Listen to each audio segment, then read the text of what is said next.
A speech detailing texts, threats, and guns ended the legislative session. Randy Weeks had a lot to say about his time as Speaker. When I became Speaker, the intimidating and harassing text messages began immediately, trying to influence my rulings. My experience with the government House Leader in the chambers includes threatening gestures. Whenever I ruled against him during session, he would start yelling at me and stand up and flash his suit jacket and storm out.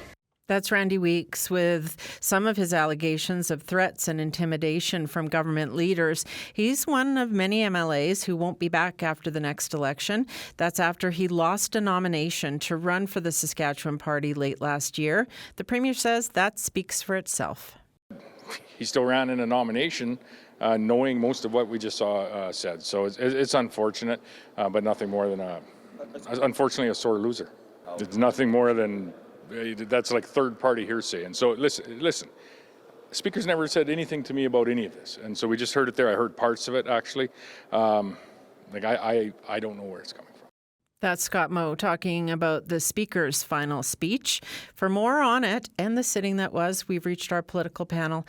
Adam Hunter covers politics for CBC Saskatchewan. Murray Mandrick writes a political column in the Regina Leader-Post. Good morning, guys. Good morning. Well, Adam. Oh, man. What was that like? That was something else. Marie and I and the other press members, we kind of debriefed it quickly after, and I don't think any of us had seen anything like it. And we kind of sensed that Randy Weeks, the Speaker, was going to say something. It had been leading to that. The day before, he read a letter from Terry Quinn, the former Sergeant-at-Arms, that no one had seen from 3 years ago, as accusing the government of character assassination, essentially. A letter from his wife as well, when they were going to Bill 70 to reduce security. Randy Weeks invited Samantha Beacott of the STF as his guest yesterday. Of course, the STF and the government are in negotiations for a new contract, so she's no stranger to the place. And there had been some incidents in the last number of weeks where Randy Weeks said don't slouch to Jeremy Harrison during an apology, then kicked him out when he wouldn't apologize for some comments. So this had been building. But to get to the level of allegations we saw yesterday, none of us expected that. And you hear rumors of, there's bullying, there's harassment. Obviously, you knew about the text messages. He'd explain that. But the gun items saying that Jeremy Harrison brought a hunting rifle into the House allegedly, that he wanted to carry a handgun into the legislature. This is very explosive. Things that we are hoping to hear a response from Jeremy Harrison. He didn't speak yesterday. We only heard from the Premier on this. And then saying that he was mentally unstable, that he's obsessed with guns. These are all things coming from the Speaker, who, had been a longtime member of the party. And let's not forget, also posted on social media the night before a picture of his Sask party card cut with the caption, "Enough is enough." And he said enough is enough in an interview afterwards to us. We got an individual interview with him in his office, and he detailed a lot of things about what he was not happy with, including what he said is arrogance on the part of the government in recent years and individual members.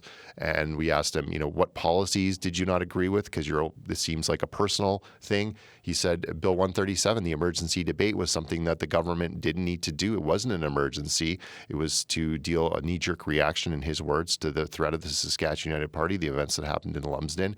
And so to hear that from someone who's still going to be an MLA for the next number of months and has represented that area and bigger for more than 24 years now is really something. And he also alleges that the government wanted him out and they ran someone against him in a contested nomination, and that doesn't always happen. So the Premier says sore loser. Maybe there's something to that, but very explosive allegations yesterday from Randy Weeks. Yeah. What do you make of this? You've been around a while.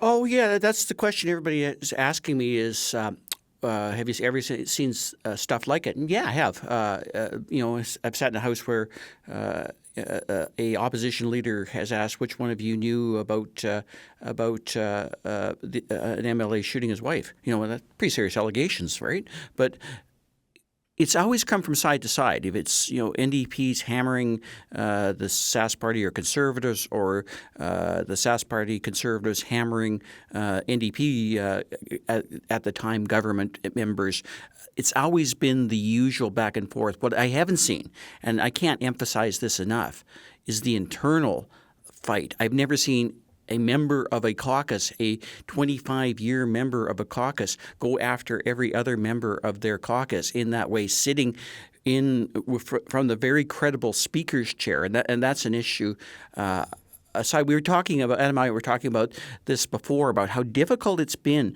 particularly under Brad Wall and even under Scott Moe, to find out what's really going on in the Sask Party government, because they're very tight-lipped. We really didn't get much information on the global transportation hub from other members who we later found out were pretty disgruntled about the stuff going on, or maybe the bypass or a few other things that turned into scandals. They've kept a tight lid on dissent. I left my phone here, but I'm really scared it's going to blow up at any moment right now, because it's people really saying, people phoning and saying what's going on, what's going on, and oh, by the way, did you hear this or did you know this? And so stay tuned for more.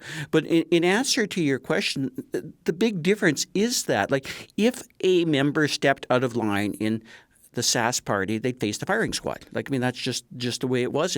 It's brutal politics, but it is politics, and that's the way it is. But not literally, right? Well, we'll get into the gun thing in a moment, but in this case, it was really bad advice to have the firing squad circle the victim, because there's really a bad bit of a crossfire going on right now, and that's the problem. There was no explanation from Scott Moe yesterday of whether Jeremy Harrison really did this. All we heard is sour grapes. Well, Jeremy Harrison's the guy that basically talked about the Banana Republic when he lost a federal election in the North. So don't tell us about sour grapes. It happens all the time in politics. Is this true or is it not true? Because we need to know that. We need to know if this individual is, as alleged, unstable. I don't think he is, obviously, but like, I mean, that's the allegation you need to address. We need to know if he brought a gun in or even asked to bring a gun in, and that has to be asked repeatedly. Jeremy Harrison did the Jeremy Harrison thing, and when things get tough, it's adios. He's out of there like Speedy Gonzalez. Like, I mean, and this is the problem, is that he wasn't around to answer the question. Moe didn't answer the question well. He looked incredibly shifty, to be honest with you, going back and forth and in terms of, well, it's a Randy Weeks problem. Well, Randy Weeks was your MLA for 25 years, so it cuts both ways. You can't basically say all of a sudden he's developed a problem overnight. Randy Weeks reasonably and calmly sat down with reporters individually and says, well, certain things I can talk a little bit more about and certain things I can't. But yeah, I'll answer your questions after he made his comments. Where was Jeremy Harrison? Where was the plausible explanation from Scott Moe about what's going on? We're talking about someone accused of bringing a gun into the legislature. I think we've had a little problem with guns in houses in this country in the past. That's a pretty serious allegation. We're talking about the opposition leaders heard Jeremy Harrison scream, open carry during a gun debate. Well, does Jeremy Harrison believe in open carry? Did he really kind of flash, like, it's kind of funny because, Jeremy Harrison is not considered any kind of tough guy that you basically have to worry about, but maybe you do have to ask serious questions about what he's doing. We always knew that in terms of the way he acted, he does have a bit of a bullying side to him, and he does have a bit of an irrational, pop off, I'm going to stomp away from a scrum attitude if he doesn't like things. But this is sort of something new, and this is something that Jeremy Harrison should account for, because this is now how he's being perceived in the public. And for all those reasons, this is a way bigger problem than I've seen any government have to encounter, particularly going into an election. I'm not even thinking at this particular point it's an election determinant, but I think it's a huge problem. And for Scott Moe to basically fob it off and say, oh, well, this is just some problem with the 25-year MLA that we elected, and up until yesterday, everybody seemingly respected. Well, no, it's not that. He's making allegations about another one of your senior members. Get Jeremy Harrison out in front of us. We want to know if he's carrying guns. All of this was in the midst of some nice farewells to people like Donna Harpower and Dustin Duncan, other longtime veteran government MLAs who won't be running again. How much turnover is unusual in a circumstance like this? This is a major turnover, and I think Scott Moe, when he was asked about it yesterday, kind of said, well, there's many different reasons for this, and he gave a farewell speech where it sounded like he was kind of saying, hey, everyone's not leaving for the same reason. People are leaving for all different reasons: health reasons, family reasons, age reasons, let's say. But when you talk about the actual strength in cabinet that's going out the door. It's pretty significant. You have Don McMorris, Don Morgan, Gord Wyant, Donna Harpower, and Dustin Duncan, and then backbenchers who have been in cabinet like Greg Ottenbreit. So there's a lot of experience leaving, and that was very apparent when you're listening to these speeches, how long these people have been there, how much experience they've been, how long they've been in the building, all the different regimes they've seen. So it's significant. The NDP is losing two MLAs that are running again, Jennifer Bowes and Doyle Vermette. So in comparison, they have a smaller caucus. That's fairly significant as well. But it's going to be very interesting to see who runs in some of these areas where they haven't had nominees yet, and whether the NDP can make any breakthroughs in some of these spots. And one of the things that came out throughout this last session was the NDP really pushing criticism on government's, corruption, basically saying that there's issues here. There's issues with their accountability, that we're going to do put a host of bills in because of this. And the government says these were character assassinations. These were people that were coming after unelected and elected citizens, that they were coming after just this week, Jeremy Cockrell, for having a window business and still working as an MLA. And that's a conflict of interest according to the opposition. The conflict of interest commissioner is going to look into that. So this was kind of a theme that the opposition was bringing up all session. And but interesting to see that number of people leave, and it is a significant number, I think. Will this affect the election?